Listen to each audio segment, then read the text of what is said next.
आज हम देखेंगे कि टैली में हम टैली में हमने एक नया कंपनी तो क्रिएट कर लिया था।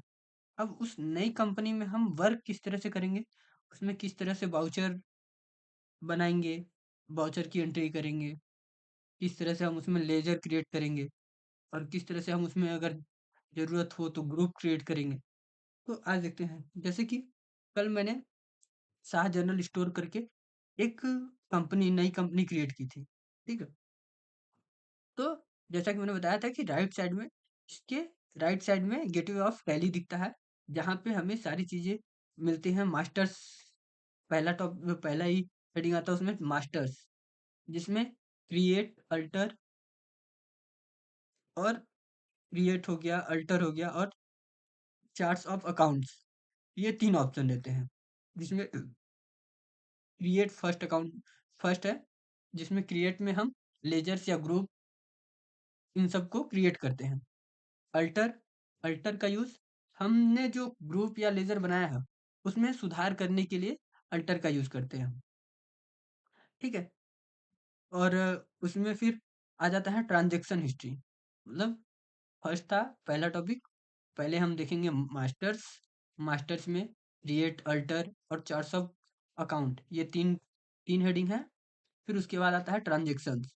ट्रांज़ैक्शन के अन नी में ट्रांज़ैक्शन के अंतर्गत 2 हेडिंग आती हैं, वाउचर्स और डे बुक। वाउचर्स मतलब जिसमें हम अपनी एंट्री चढ़ाएँगे, वो वाउचर्स जिसमें हम अपनी जर्नल एंट्री पास करेंगे, अपने लेन-देन को दिखाएँगे कि हमने कौन-सा लेन-देन किया, परचेज़ किया, सेल किया। जैसे वाउचर्स अगर हम ओपन करते हैं तो यहाँ पे जो हमें जिस वाउचर में हमें एंट्री करनी है, वो वाउचर दिखते हैं। जैसे contra, payment, receipt, journal, sales, purchase और अदर वाउचर्स अगर है तो। ठीक? फिर उसी में दूसरा है डे बुक। डे बुक मतलब कि एक तरह से कहें तो डेली का खर्चा। मतलब जो डे टू डे हम लोग रिकॉर्ड कर रहे हैं, उस रिकॉर्ड को ये डे बुक में दिखता है हमें कि हमारा रोज़ का खर्चा या रोज़ हम कौन-कौन से लेन-देन कर रहे हैं, वो हमें हमारे डे बुक में दिखता है। ठीक? फिर तीसरा टॉपिक है यूटिलिटीज़। यूटिलिटीज़ में बैंकिंग आया है। यूटिलिटीज़ में बैंकिंग आ गया है, जैसे कि अगर बैंक का कोई काम है, बैंक से रिलेटेड, चेक से रिलेटेड, चेक प्रिंट करना है, रजिस्टर्ड करना है, पोस्ट डेटेड समरी, स्टेटमेंट वगैरह देख करना है, तो वो बैंक रिकन्सिलिएशन वगैरह, ये सारी चीज़ बैंकिंग में आता है। ठीक है? फिर उसके बाद चौथा टॉपिक है रिपोर्ट्स। ये एक बेसिक और बहुत अहम हिस्सा होता है टैली में, जहाँ पे हमें हमारे कंपनी से रिलेटेड सारे डाटाज़ हमें यहीं पे दिखाई देते हैं। रिपोर्ट्स में अलग-अलग टॉपिक है, जैसे balance sheet, profit and loss, stock summary, हमारे पास कितने स्टॉक्स हैं उसकी समरी, रेशियो एनालिसिस, जो हमारा बैलेंस शीट है या प्रॉफिट एंड लॉस है या तो खर्चा है, तो उसका रेशियो बताता है कि कौन-सा कितना हुआ है। बैलेंस शीट में एसेट्स की रेशियो कितनी है या लायबिलिटीज़ की रेशियो कितना है, खर्चा हुआ है तो कितनी है। तो इन सारी चीज़ों की रेशियो जो बताता है वो रेशियो एनालिसिस में दिखाई देता है।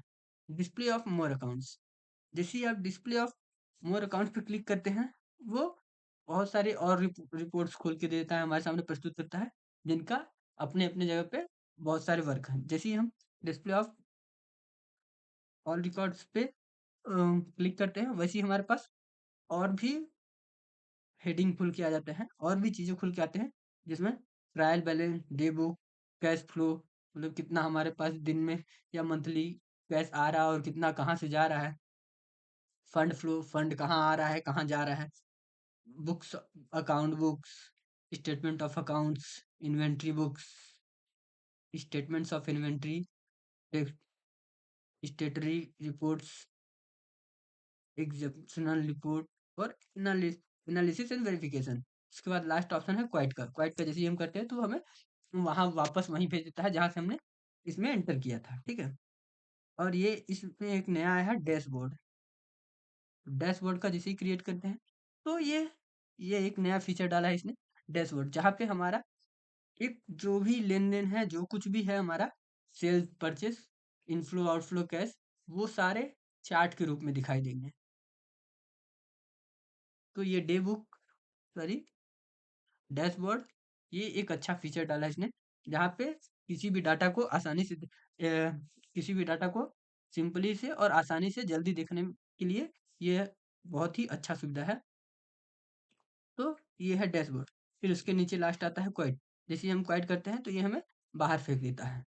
यहाँ पे क्वाइट करते हैं तो ये हमारे पास एक डायलॉग बॉक्स ओपन होके आता है, जहाँ पे हमसे परमिशन मांगता है, यस या नो। अगर यस करते हैं तो बाहर चले जाएँगे, अगर नो करते हैं तो वापस से हमें वहीं ले जाएगा। ठीक? तो इस तरह से हमने देखा कि गेटवे ऑफ टेली में कौन-कौन से फंक्शन हैं और कहाँ-कहाँ यूज़ किए जाते हैं। तो गेटवे ऑफ टेली हमारा जो